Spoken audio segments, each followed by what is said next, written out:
আজ আমি রয়েছি হাওড়া এবং এই হাওড়া থেকে আমি চলেছি এনজেপি। হাওড়া থেকে এনজেপির এই যে ট্রেন জার্নি, তার যে অভিজ্ঞতা সেটি আপনাকে এই ভিডিওতে দেখাবো। তবে চলুন শুরু করি। হাওড়া থেকে এবার আমি যাত্রা করব দীঘা নিউ জলপাইগুড়ি পাহাড়িয়া এক্সপ্রেসে এবং তার নির্ধারিত সময় হাওড়া থেকে রাত্রি 10টা। তাই রাত্রি 10টার আগে আগে আমি চলে এসে পৌঁছে গেছি হাওড়ার ওল্ড কমপ্লেক্সে। ঘড়িতে এখন সময় রাত্রি 9:45 এবং বোর্ডে আমি দেখে নিলাম 15721 দীঘা পাহাড়িয়া এক্সপ্রেস 13 নম্বর প্ল্যাটফর্মে দিয়েছে।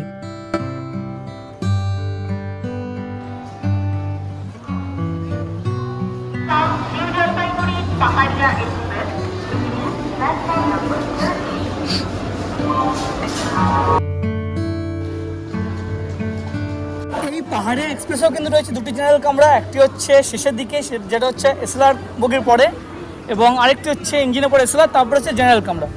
হাওড়া স্টেশনে প্ল্যাটফর্মের দিক থেকে আসার পরে শুরুতে কিন্তু রয়েছে জেনারেল কামরার পরে HB1 কোচ এবং তারপরে হচ্ছে B4, B3, B2, B1 এরকম। এ দেখুন HB1 এর পরে ছিল এই হচ্ছে B4। শুরু হচ্ছে স্লিপার 1, এরকম স্লিপার 1, স্লিপার 2 এরকম পরপর স্লিপার 8 পর্যন্ত। আমার কিন্তু আজকে জার্নি হচ্ছে স্লিপার 2তে 7 নম্বর সিট।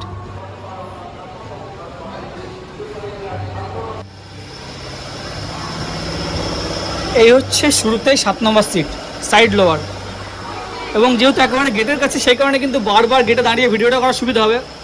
15721 দীঘা নিউ জলপাইগুড়ি পাহাড়িয়া এক্সপ্রেস কিন্তু সপ্তাহে একদিনই চলে, সেটা শনিবার। দীঘা থেকে এই ট্রেনটি কিন্তু বৈকাল 5:25 ছেড়ে আসে এবং হাওড়াতে সে পৌঁছায় 9:30 নাগাদ এবং হাওড়া থেকে আবার এই পাহাড়িয়া এক্সপ্রেস রাত্রি 10টায় ছেড়ে চলে।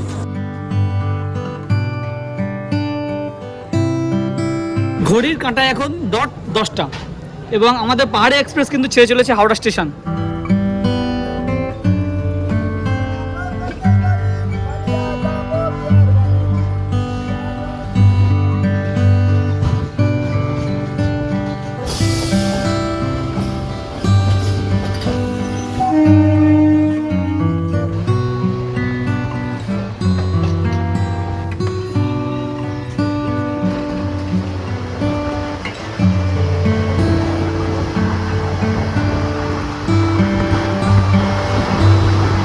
ঘড়ির কাঁটায় এখন 11টা এবং হাওড়া থেকে 40 কিলোমিটার অতিক্রম করে এবং 19টা স্টেশন পেরিয়ে আমরা এসে পৌঁছে গেলাম আমাদের প্রথম হল্ট ব্যান্ডেল জাংশন।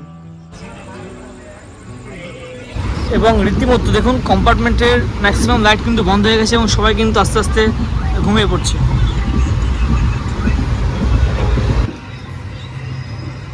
এখন রাত্রি 11:59 আমরা এসে পৌঁছে গেলাম নবদ্বীপ।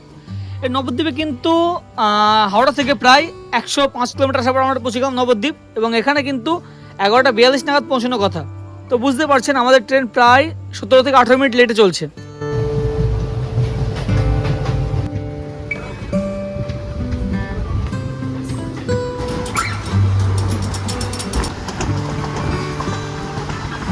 বুঝতেই পেরেছেন নবদ্বীপ ছাড়ার পর কিন্তু দারুণ ঘুমিয়েছি এবং আমার ঘুম ভাঙলো সকালবেলা আলোয়াবাড়ি রোড, তারপর ফ্রেশ হয়ে নিলাম এবং এখন হচ্ছে ঠাকুরগঞ্জ। এই চত্বরে কিন্তু খুব বৃষ্টি হয়েছে, মানে উত্তরবঙ্গে আমি ঘুম ভাঙার পর থেকে দেখছি না চারিদিকে কিন্তু বৃষ্টি হয়েছে।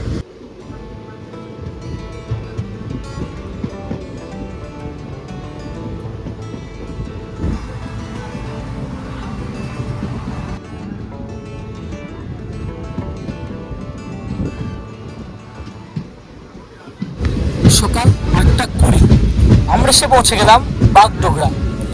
যদিও বাগডোগরাতে কিন্তু হল্ট নেই।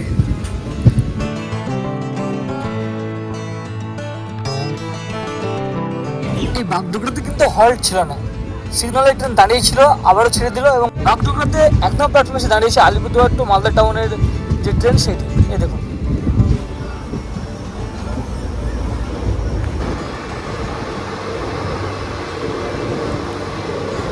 পাহাড়িয়া এক্সপ্রেস কিন্তু শিলিগুড়ি হয়ে আসে, অর্থাৎ শিলিগুড়ি জাংশন শিলিগুড়ি টাউন হয়ে আসে। তো আমি রেডি হয়ে গেছিলাম শিলিগুড়ি জাংশন চত্বর যে সিগন্যাল দেয় নেমে যাবো বলে, তবে সিগন্যাল দেয়নি, সেই কারণে কিন্তু আমি এবার চলেছি এনজিপি। ট্রেন প্রথমে কিন্তু বিফোর টাইম ছিল, তবে এনজিপি স্টেশনের আগে অনেকক্ষণ দাঁড় করে দিল, মানে 9:05 আগে তো ট্রেন ঢুকতে দিল না, এরকম ব্যাপার আর কি।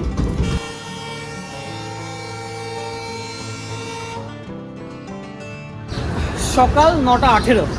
ফাইনালি আমরা সে পৌঁছে গেলাম আমাদের গন্তব্য এনজেপি। এই এনজেপিতে সময় কিন্তু ছিল 9:05। সিগনালে দাঁড় করে রাখার জন্য কিন্তু স্টেশনে পৌঁছাতে একটু দেরি। 9:18 ঠিকই আছে, মোটামুটি টাইমে পৌঁছেছে।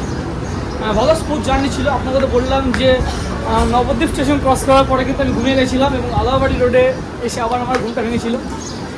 যাই হোক, আপনারা চলে আসতে পারেন কিন্তু এই পাহাড়ি এক্সপ্রেসের স্লিপার কোচে। পাহাড়ি স্লিপার কোচে ভাড়া হচ্ছে 360 টাকা মতো এবং 3 টায়ারে ভাড়া হচ্ছে 930 টাকা মতো। আরে বাহ!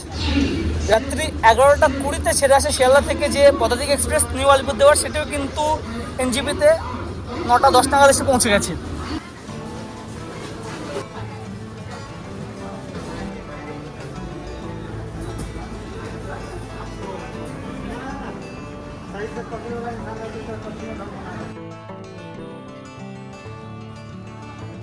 আমাকে অনেকে জিজ্ঞাসাবাদ করেন যে এনজিপিতে ব্রেকফাস্ট করার জন্য ভালো জায়গা কোথায়।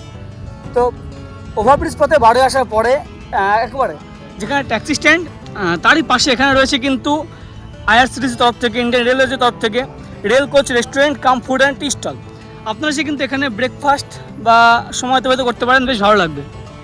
এছাড়া এনজিপি স্টেশন নামার পরে ট্যাক্সি স্ট্যান্ড চত্বরের দিকটাতে 1-2 মিনিট হেঁটে আসবেন, এসে দেখবেন এখানে প্রচুর একাধিক হোটেল রয়েছে। আপনারা চাইলে কিন্তু এখানে ভালো কোয়ালিটির খাবারগুলি পেয়ে যাবেন। লাঞ্চ বলেন, ব্রেকফাস্ট বলেন, ডিনার বলেন, সব কিছু কিন্তু এখানে করতে পারবেন। শিলিগুড়ি জাংশনের মতো কিন্তু এনজিপির বাইরে থেকেও কিন্তু এখানে শেয়ার গাড়ি পাওয়া যায় দার্জিলিং উদ্দেশ্যে বা গ্যাংটকের উদ্দেশ্যে। এনজিপি থেকে এখন দার্জিলিংয়ের শেয়ার গাড়িতে ভাড়া চলছে জনপ্রতি 400 এবং গ্যাংটকের জন্য 700-800 মতো। যদি আপনারা মনে করেন যে শিলিগুড়ি জাংশন চত্বর যাবেন, আমি আপনাকে বলবো যে পিছনে ওই সমস্ত টোটো বা অটোতে যাবেন না, কারণ ওনারা কিন্তু প্রথমে আপনাকে প্রচুর টাকা পয়সা চেয়ে বসবে।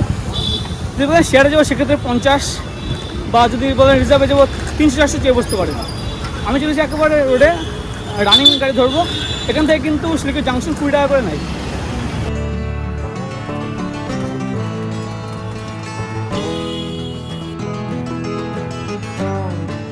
মাত্র 30 টাকা দিয়ে আমি পৌঁছে গেলাম শিলিগুড়ি জাংশন চত্বর। টোটাল তো 30 ঠিকই আছে, অটোতে বা যদি আপনার ম্যাজিক ভ্যান আসেন সেক্ষেত্রে কিন্তু 20 টাকা চলে আসতে পারবেন। আমি আপনাকে অবশ্যই বলবো, আপনি যদি গ্যাংটক বা দার্জিলিং চত্বর যেতে চান শেয়ারে, সেক্ষেত্রে আপনি অবশ্যই আসুন এই শিলিগুড়ি জাংশন চত্বর, কারণ এখানে কিন্তু এখন অনেকটাই কম। দার্জিলিং এখন 250 রয়েছে এবং গ্যাংটকের শেয়ারে ভাড়াটা কিছুটা বেড়েছে, 400 ছিল এখন 500 হয়েছে। এনজিপির তুলনায় কিন্তু এই চত্বর অনেকটাই সস্তা। এবং এছাড়া যদি আপনারা মনে করেন যে বাসে যাবেন, বাসে তো বন্দোবস্ত রয়েছে, বাসে অনেক কম। তো বন্ধুরা, এই ভিডিওটি এই পর্যন্তই। এই ভিডিও আপনার কেমন লাগলো অবশ্যই নিচে কমেন্ট করে জানানোর সাথে থাকুন, দেখতে থাকুন। চ্যানেল এখন সাবস্ক্রাইব না করলে অবশ্যই চ্যানেল সাবস্ক্রাইব করুন। অনেক অনেক ধন্যবাদ।